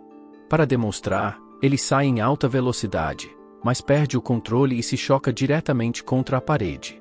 As meninas, querendo poupá-lo do constrangimento, fazem de conta que não viram nada, enquanto Tumi percebe que precisa se acostumar com sua nova velocidade. Em seguida, ele apresenta a Maria sua nova lança, Explode, que pode disparar bolas de fogo, enquanto Sofia recebe Tempesten, uma lança que libera a energia do vento. Ela então diz a Tumi que, se ele algum dia se encontrar em perigo, ela quer ser a pessoa a protegê-lo, até mesmo à custa de sua própria vida. Então, ela pede que ele faça um escudo para ela, para que ela possa protegê-lo de maneira mais eficaz. Comovido pela dedicação dela, Tumi concorda em fazer um escudo para ela, mas lembra gentilmente que ela também deve valorizar sua própria vida. Enquanto isso, Lady Nolan observa Tumi de longe, mas quando ela volta sua visão para Kir Yamato, ela vê uma cena ominosa se desenrolar. A história então avança um ano no futuro, revelando que, no Império Santo de Sidônia, os heróis estão se preparando para marchar para o reino de Sandor. O imperador os confia a missão, e os heróis juram fazer tudo ao seu alcance pelo bem da paz mundial. De volta ao presente, Takumi finalmente conclui o escudo, mas o esforço o exauriu completamente. Sofia, observando-o pela janela próxima, se sente culpada por ter pedido o escudo. Vendo como ele está exausto, ela começa a pensar que Takumi teria uma vida mais fácil se tivesse alguém para ajudá-lo em sua oficina. Enquanto isso, na capital real de Beccados, no reino de Barula, o rei recebe uma carta urgente. Ela revela que o Império Santo de Sidônia soube sobre a magia de purificação e está exigindo mais detalhes. O conselheiro de antes especula que outro mensageiro pode chegar dentro de alguns dias, mas o rei observa sombriamente que, apesar das palavras educadas, isso nada mais é do que uma ameaça velada. A cena então muda para uma reunião entre um representante de Sedonia e o rei de Barula. O enviado revela que há boatos sobre o uso de um dispositivo místico para limpar seus esgotos. Ele explica que a Igreja da Luz Divina apelou formalmente ao Papa de Sedonia, insistindo que a magia da luz é uma dádiva divina destinada exclusivamente à sua igreja. Em outras palavras, o poder da magia de purificação é reivindicado como domínio legítimo da igreja. O rei finge ignorância e pergunta o que exatamente isso implica. O mensageiro elabora que o Papa exige a transferência do círculo de magia de purificação e sua patente para a igreja. O rei retruca que, se esse poder realmente vem de Deus, então a igreja deveria ser capaz de criar seu próprio círculo mágico sem assistência externa. O enviado acrescenta que o Papa decretou ainda que usar magia sagrada de purificação em um vaso sanitário mágico é absolutamente imperdoável e que o responsável por criar tal dispositivo deve ser entregue ao Império de Sedonia. O rei recusa categoricamente esse ultimato e, em resposta, o mensageiro avisa que o Papa planeja chamar de volta os padres da Igreja da Luz Divina de seu reino caso a exigência não seja atendida. Impassível, o rei responde secamente que, se a igreja insiste em retirar seus padres, que assim seja. A narrativa então corta para Peck informando Tumi sobre o desenrolar do drama. Tumi fica surpreso que o rei adotaria uma postura tão severa em relação ao emissário de Sedonia apenas por causa dele. Peck o tranquiliza, dizendo que isso não é um grande problema, mas Tumi aponta que tais ações podem colocar a igreja contra eles. Peck então revela que, dentro deste reino, existe outra facção religiosa além da Igreja da Luz Divina, um fato que chama a atenção de Tumi, que deduz que ele deve estar se referindo à Igreja da Criação. Peck se surpreende que Tumi esteja ciente dessa fé alternativa e continua explicando que a Igreja da Criação venera Lady Nolan. Curioso, Tumi pergunta qual divindade a Igreja da Luz Divina adora, e Peck responde que eles reverenciam um deus conhecido como Anat. Mudando de assunto, Peck observa que o reino de Barula se orgulha de sua liberdade religiosa, o que permitiu à Igreja da Criação, já estabelecida há muito tempo, reunir muitos seguidores. Diferente da Igreja da Luz Divina, cujos padres exigem taxas exorbitantes por sua magia de recuperação, o clero da Igreja da Criação realiza feitos semelhantes apenas como um gesto de boa vontade. Percebendo as implicações, Tumi conclui que a Igreja da Luz Divina está sendo apoiada pelo Santo Império de Sedonia e sabiamente decide que seria melhor evitar se envolver com eles. Peck então informa a Tumi que ele está ali hoje com um pedido especial. Ele explica que, por meio de Maruz Godwin, ele ofereceu ao rei algumas amostras de seus inovadores vasos sanitários e refrigeradores, e em troca, o rei solicitou uma reunião com Tumi. Tumi fica surpreso com essa notícia, e Peck acrescenta que, embora o rei não fique zangado se Tumi recusar, seus olhos de cachorrinho suplicante tendem a influenciar decisões. Mais tarde, Tumi reúne seus escravos e anuncia que partirá para a capital real de Balatos, perguntando se algum deles gostaria de acompanhá-lo. Empolgados com a perspectiva de visitar a capital pela primeira vez, todos concordam. Tumi informa que partirão em uma semana e aconselha que se preparem nesse meio tempo. Maria se pergunta em voz alta quanto tempo levará a viagem, e Tumi explica que, se montar em cavalos monstro, levará cerca de uma semana. Maria imediatamente aponta que tal viagem exigiria bastante comida, deixando a logística a cargo dela. Tumi menciona que planeja fabricar novos mantos para o grupo enquanto aguardam. Curiosos, os outros perguntam por quê, e ele revela que Peck conseguiu algumas pedras mágicas elementares das trevas para ele. Com essas pedras, ele pode encantar os mantos para bloquear a percepção, um recurso que Sofia elogia como especialmente útil em combate. Tumi também observa que os mantos ajudarão as garotas a evitar a atenção indesejada de personagens desagradáveis e pervertidos na cidade. A cena então muda para as duas garotas fazendo compras na cidade. Maria comenta que Tumi não está se valorizando tanto quanto deveria, e Sofia concorda, começando até a listar todas as qualidades admiráveis dele. Surpresa com o quanto ela parece conhecer bem seu mestre, Maria provoca Sofia sobre isso. Envergonhada, Sofia muda rapidamente de assunto, deixando claro para Maria que está completamente apaixonada. A cena então muda para Tumi ajoelhado em uma igreja silenciosa enquanto ora para Lady Nolan. Ela o saúda, perguntando onde está sua oferenda, e ele sorri ao vê-la mais uma vez. Ciente de que sua jornada para a capital é iminente, ela pergunta se ele veio buscar passagem segura e solicita que ele apresente sua oferenda. No entanto, Tumi insiste em obter algumas respostas primeiro. Ele pergunta se a Nath existe como um ser supremo distinto dela e, com um ar de autoridade silenciosa, ela declara que é a única entidade suprema, deixando-a se perguntar quem ou o que a Nath pode ser. Oferecendo apenas garantias vagas de que ele entenderá com o tempo, ela o deixa ainda curioso, especialmente porque o Império de Sedonia parece estar se aproximando cada vez mais. Tumi se lembra das palavras anteriores dela sobre suas bênçãos serem condicionais às suas ações e pergunta se a interferência de Sedonia está ligada a essa mesma cláusula. Ela descarta sua pergunta, lembrando-lhe que foi justamente Sedonia que o trouxe para cá, um assunto muito além do alcance de uma mera bênção. O jovem mago então se lembra dos rumores sobre heróis invocados por Sedonia e a pressiona por notícias, observando que não ouviu nada sobre eles desde sua chegada a este mundo.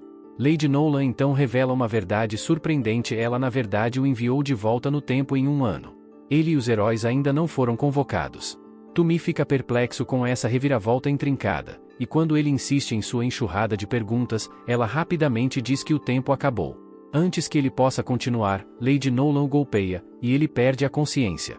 Ao despertar mais tarde no mundo real, ele reflete que ela deve ter estado evitando suas perguntas, mas ele dá de ombros, pois não tem desejo real de conhecer esses heróis de qualquer maneira. A narrativa então avança 10 meses para o futuro. Dentro do Santo Império de Sedonia, seu Acaria é mostrado treinando diligentemente com sua espada, tendo aprimorado consideravelmente suas habilidades, enquanto Aoni e Yamato observam seu progresso com admiração. De volta ao presente, vemos Tumi apresentando os novos mantos às garotas. Maple percebe imediatamente que os mantos combinam perfeitamente com sua roupa, enquanto Sofia inicialmente comenta que o conjunto combinando é um pouco ousado. Tumi se pergunta se talvez ela não goste da aparência. No entanto, Sofia rapidamente o assegura de que ela adora, para seu alívio e alegria. Mais tarde, descobrimos que Tumi planeja construir sua própria carruagem em vez de pegar emprestada uma do Guilda, visando maior conforto. Ele explica que, embora possa construir uma carruagem, a falta de um cavalo monstro complica as coisas. Inicialmente, ele considera pegar um emprestado da Guilda. No entanto, Maria intervém e lembra a ele que esta cidade é conhecida como a Cidade dos Aventureiros por uma razão. Ela relembra os perigos da Floresta da Morte e o alerta de que muitas áreas perigosas com monstros à espreita existem. Em sua visão, não há apenas cavalos monstros, mas também unicórnios e cavalos Drake, criaturas que são tanto mais rápidas quanto mais resistentes. A cena então muda para a floresta ao redor da cidade, onde Tumi pondera se os cavalos Drake são realmente mais velozes que os cavalos monstros.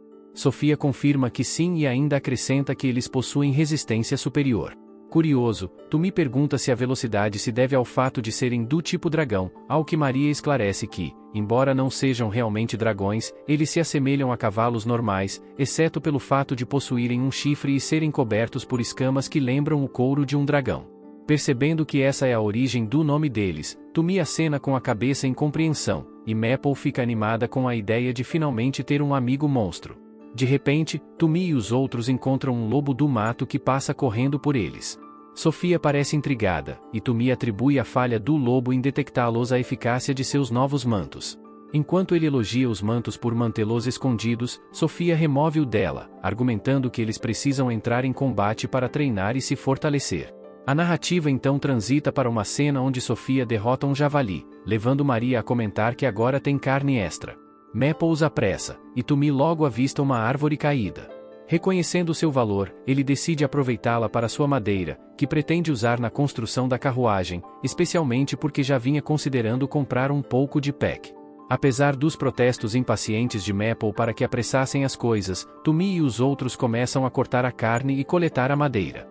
Irritada, Maple sai sozinha, correndo pela floresta e observando as inúmeras árvores mortas espalhadas. À medida que avança, sente algo à frente e logo descobre um cavalo Drake ferido.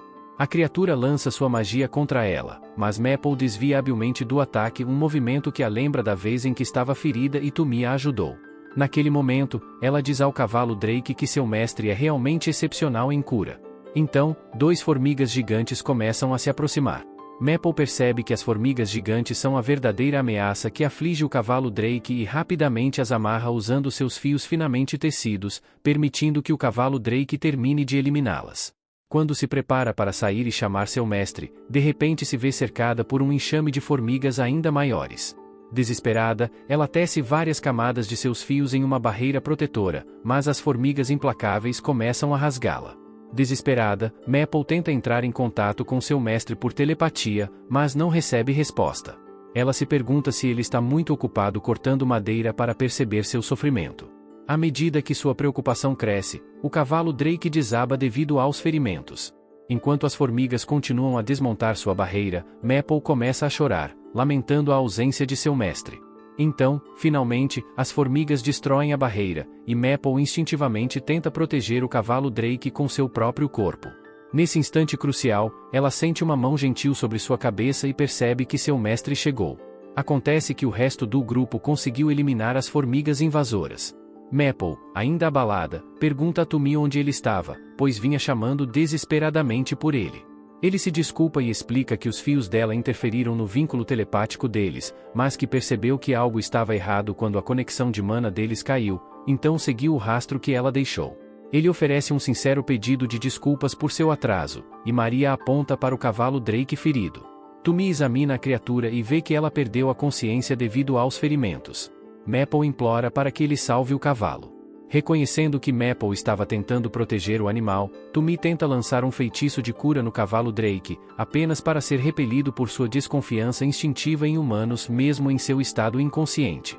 Percebendo que a condição do cavalo Drake pode ser fatal se continuar assim, e com Sofia alertando sobre a aproximação de mais monstros, Tumi não tem escolha senão recuar, levando Maple e o cavalo para sua dimensão de bolso para segurança. Depois que ele faz isso, Sofia o alerta com urgência de que abrigar um monstro avançado em sua dimensão de bolso sem um contrato de familiar pode causar um grande esforço sobre ele. Tumi assegura que ficará bem, mas, quando se sente cansado, tenta engolir rapidamente uma poção para se fortalecer. No entanto, antes que possa bebê-la, ele desmaia de exaustão. Mais tarde, vemos Tumi desmaiado em seu quarto, dormindo profundamente, com as garotas silenciosamente vigiando ao seu lado. Como ele está desacordado há mais de 12 horas, Sofia comenta com Maria que Tumi não acordará até estabilizar com sucesso sua dimensão de bolso, enquanto Maria se pergunta por que Maple ainda não apareceu. Sofia especula que o cavalo Drake ainda está aterrorizado e, enquanto Maple mantiver a criatura confinada na dimensão de bolso, ela continuará assustando-a, fazendo com que Tumi lentamente se enfraqueça. Convencida de que algo deve ser feito, Sofia beija a mão dele e segue a assinatura de sua mana, eventualmente encontrando Maple. Ela pergunta sobre a condição do cavalo Drake, e Maple confirma que ele ainda está tremendo de medo. Sofia sugere que pode persuadir o cavalo Drake a sair, mas adverte que liberá-lo em uma área desconhecida pode confundi-lo. Ela aponta que, a menos que a criatura saia, não receberá nenhuma cura, e Tumi permanecerá inconsciente. Para resolver o problema, Sofia propõe que Maple recrie a barreira que havia tecido anteriormente na floresta. Tal escudo ocultaria a verdadeira localização do cavalo Drake. Maple concorda e então entra no jardim com o cavalo Drake para formar uma nova barreira protetora. Enquanto isso, Sofia pretende visitar a empresa de Peck para adquirir algum medicamento para monstros, mas Maria se oferece para ir no lugar dela, pedindo que Sofia fique próxima de seu mestre. A cena então muda para Sofia cuidando de Tumi enquanto ele dorme. Em seus sonhos, Tumi revive momentos passados com todos até que, eventualmente, ele desperta. Abrindo os olhos, percebe que Sofia ainda dorme ao seu lado. Quando ela finalmente acorda, sorri radiante ao vê-lo, e ele agradece calorosamente por ter cuidado dele. Ele menciona que precisa verificar o cavalo Drake e entra na barreira de Maple. Percebendo que a criatura parece ter se recuperado um pouco, Tumi pergunta se ela poderia se tornar uma amiga também, já que já se aproximou de Maple. Ele usa sua magia para domar gentilmente o cavalo Drake e consegue. Após isso, Tumi lança um poderoso feitiço de cura para restaurar a saúde da criatura, e Maple dissipa a barreira ao redor dela. Tumi anuncia que agora tem um novo companheiro, levando Maple a perguntar qual nome deveriam dar a ela. Inspirado, Tumi decide nomear o cavalo Drake de Chamelia, em homenagem a uma árvore de folhas perenes que floresce com flores vermelhas e brancas. As garotas concordam que é um nome encantador, e Maria sugere que todos se sentem para comer, anunciando que acabou de preparar o jantar. Antes de continuar, tenho um presente para vocês. Se vocês querem entender como fazer dinheiro com o YouTube, sem nem precisar aparecer, clica no link na descrição que eu te mostro. Mas corre, porque eu vou ter que tirar esse vídeo do ar em breve, antes que os grandes youtubers fiquem de olho nisso. Agora vamos continuar o vídeo. Em seguida, a cena muda para a movimentada capital de Barula. Na Palm Trading Company, o proprietário está desesperadamente tentando vender um escravo Beasman dotado de habilidades mágicas. Mas o comprador em potencial não mostra interesse. Embora ele reconheça que um Beasman com tais poderes é uma raridade, ele exige uma demonstração de sua magia. A garota insiste que planeja estudar muito e provar seu valor. Frustrado por sua incapacidade de atender às suas necessidades imediatas, o comprador sai sem fazer uma compra. Decepcionada, a jovem garota, Reva, é consolada pelo dono, que a assegura de que um bom mestre eventualmente aparecerá. Mais tarde, encontramos Reva sozinha em seu quarto modesto, perdida em pensamentos. Ela se lembra dos dias em que ainda vivia com sua família, dias marcados por dificuldades financeiras que a forçaram a ir para a cidade para economizar algum dinheiro, com a promessa de enviar dinheiro de volta para seu irmão. No entanto, apesar de todos os seus esforços, ela ainda não conseguiu cumprir essa promessa. A narrativa então transita para a mansão de Takumi, onde Maria casualmente pergunta se ele planeja visitar a oficina de Gambo mais uma vez. Takumi confirma que sim, explicando que sua carruagem precisa urgentemente de um trabalho especializado de ferreiro. Sofia, sempre a guerreira, aponta que ele recentemente aceitou um pedido extra para poções e refrigeradores e não teve um momento de descanso há dias. Maria o incentiva a cuidar de si mesmo, mas ele insiste que está bem enquanto sai. Pouco depois, na guilda dos aventureiros, Takumi ouve uma discussão acalorada sobre uma criatura misteriosa e perturbadora que foi recentemente vista nos arredores da cidade. Curioso, ele se aproxima da recepcionista, que explica que relatos recentes descrevem uma criatura bizarra vagando perto da borda da cidade. Ele até mostra um esboço grosseiro, observando o quão estranho é que ainda não tenham sido registrados danos significativos. Então, quando perguntado sobre sua própria presença, Takumi revela que está ali para registrar um novo animal de estimação. Os olhos da recepcionista brilham de empolgação. Ele comenta que hoje em dia é preciso algo verdadeiramente extraordinário para surpreendê-lo. Então, para o espanto de todos, Takumi revela seu animal de estimação, Chamelia. Quase imediatamente, os membros da guilda percebem que Chamelia tem uma semelhança impressionante com a criatura do esboço. Alarmado com essa coincidência surpreendente, o mestre da guilda convoca Takumi para uma discussão privada. Enquanto isso, enquanto a cidade segue em seu ritmo, Sofia passeia pelas ruas, ainda refletindo sobre sua recente viagem à Muan Trading Company. Ela se lembra de como estava à procura de um escravo Beasman com habilidades mágicas para ajudar Takumi com sua produção, mas nenhum candidato se mostrou adequado. Ainda assim, Muan havia prometido espalhar a palavra entre outros comerciantes, e Sofia a agradeceu calorosamente. Antes de sair, Muan até comentou que Sofia havia mudado desde que selou seu contrato com Takumi. No presente, Maria encontra Sofia na rua. Sofia pergunta casualmente se Maria já terminou suas compras, ao que Maria responde que ainda precisa visitar o açougueiro. Sofia então confidencia que Takumi parece constantemente exausto ultimamente, e ela deseja poder aliviar seu fardo garantindo que ele receba bastante nutrição. Embora anseie por ajudar, ela admite que não é habilidosa o suficiente em alquimia. Maria a assegura de que fará o seu melhor através da culinária. Quando Sofia se oferece para ajudar, Maria insiste que é melhor que ela continue com seus próprios deveres.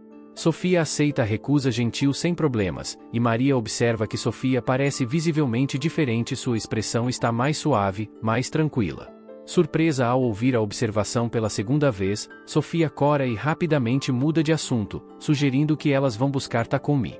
Elas logo chegam à oficina de Gambo, apenas para encontrar Takumi profundamente adormecido em sua estação de trabalho. Gambo explica que Takumi estava completamente exausto e adormeceu no meio do trabalho, alertando que, se continuar nesse ritmo, ele desmaiará. Pouco depois, Takumi revela com orgulho sua carruagem recém-finalizada e convida Chamelia para puxá-la. Antes de levá-la para um test drive, as garotas a examinam de perto e ficam surpresas ao descobrir que não é apenas uma carruagem, é essencialmente uma casa móvel, completa com quartos individuais e banheiros.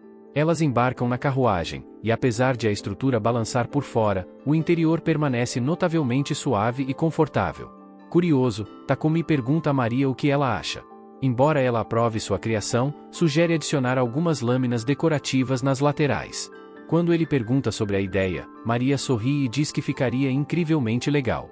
Após alguns dias, eles deixam Chamelia correr pela cidade com a carruagem, e suas estatísticas aumentam rapidamente no processo. Então chega o dia de partir para a capital, e Takumi percebe que o Lion Fang os acompanhará como escolta. Reva pergunta sobre a criatura que está puxando sua carruagem, e Helf esclarece que é um Drake Horse. Nesse momento, Godwin e Peck também chegam. Peck está visivelmente animado ao ver a carruagem e pergunta a Takumi se pode dar uma olhada por dentro. Takumi concorda, e ao inspecioná-la, Peck fica surpreso ao descobrir que Takumi construiu a carruagem sozinho. Takumi confirma que sim, levando Peck a perguntar todos os detalhes de como ele conseguiu tal feito. Empolgado, Peck exclama que pagará generosamente por esse trabalho, mas Godwin rapidamente intervém para conter seu entusiasmo.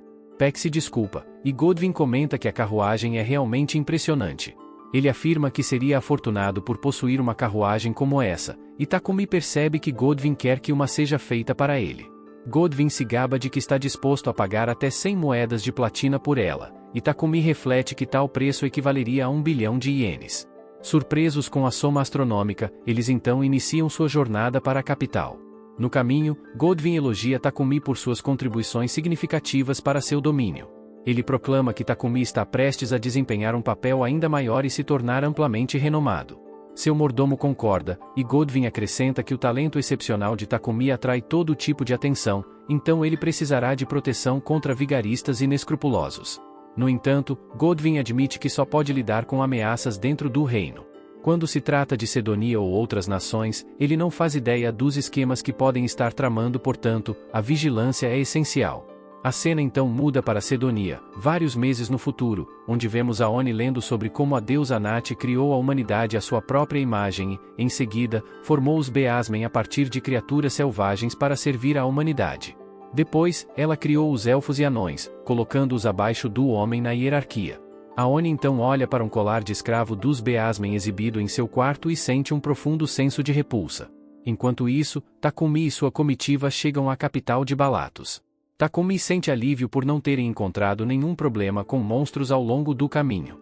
Reva menciona que eles encontraram sim, mas graças aos escravos e animais de estimação leais de Takumi, as criaturas foram eliminadas instantaneamente, deixando-lhes pouco trabalho extra. Peck então informa a Tumi que gostaria de discutir algo com ele assim que chegassem à estalagem. No final, Peck revela a Tumi que pretende presentear o rei com uma carruagem semelhante à própria obra-prima de Tumi. Ele explica que já conversou com Godwin sobre isso, e ambos concordam que apresentar tal carruagem é a melhor maneira de demonstrar o talento excepcional de Takumi ao rei. Com uma audiência agendada com o monarca em 5 dias, Peck expressa a preocupação de que construir uma carruagem em tão pouco tempo seria um desafio se fosse feito em Bolton. Ele pede a Tumi para começar o trabalho assim que retornarem para lá. No entanto, Tumi insiste que pode construí-la ali, observando que transportar uma carruagem de volta de Bolton daria muito trabalho. Ele acrescenta que pode gerenciar com os materiais que já possui, mas precisará de um espaço de trabalho adequado, e Peck promete cuidar disso. Mais tarde, Tumi é visto discutindo um novo projeto com seus escravos. Ele explica que Peck providenciou para que ele operasse no jardim da Companhia Palum.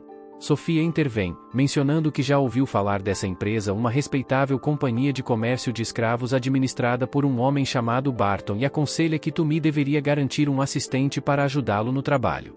Maria então aponta que ele mal descansou antes desta viagem e agora está mergulhando de volta na produção sem uma pausa.